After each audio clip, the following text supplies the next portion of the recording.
আসসালামু আলাইকুম। সবাই কেমন আছেন? আজকে আপনাদেরকে ছোট্ট ঘরটাকে আমি বড় করতেছি সেটা দেখাবো। এই দেখেন একটা কৌশল, এখানে লেখা আছে সাবধান। এখানে বিদ্যুৎ সংযোগ দেওয়া আছে শিয়ালের জন্য। আসলে এটা একটা ভয়, আসলে বিদ্যুৎ দেওয়া হয় না। কারণ হাজার লক্ষ মুরগির চেয়ে একটা মানুষের জীবন অনেক মূল্যবান।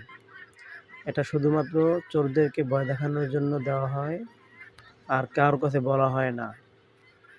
যাই হোক, এই যে দেখেন, আপনারা যারা ভিডিও আমার দেখে থাকেন তারা জানেন যে ছোট্ট একটা নিচা অল্প টাকায় ঘর করেছিলাম, সেইটার ভিতরে মুরগি পালি। ওই যে আমার মুরগি দেখা যায়। এই ঘরটা 17 ফিট বাই 10 ফিট। এটাকে বড় করব ইনশাআল্লাহ। ওই যে দেখেন মুরগি ভালোই বড় হয়েছে মাশাআল্লাহ। 4 মাস পুরা হয় নাই, কিছুদিন বাকি আছে। এটার গরমের দিন আইসা পড়তেছে, মনে হয় এদেরকে গরম লাগবে। তাছাড়াও এটার ভিতরে ঢুইকা অনেক সময় সাফাই করতে হয়, পরিষ্কার করতে হয়। এই কারণে এটা একটু উঁচা করব। কিভাবে উঁচা করব তা আপনাদেরকে দেখাইতেছি।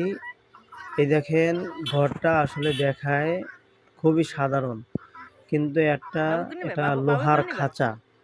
এটা এত মজবুত, আমি যদি এটার উপরে চড়ি তাহলেও এটা ভাঙবে না। এই দেখেন চড়তেছি, তারপরে এটার কোনো ক্ষয়ক্ষতি নাই।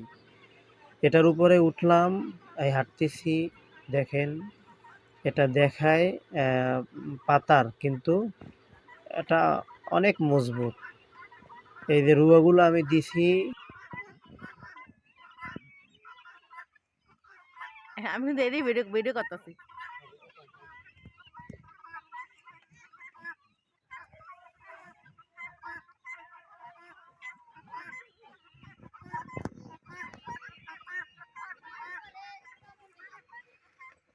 এই ভিডিও করে নেটে ছেড়ে দিমু। ভিডিও করে নেটে ছেড়ে দিমু।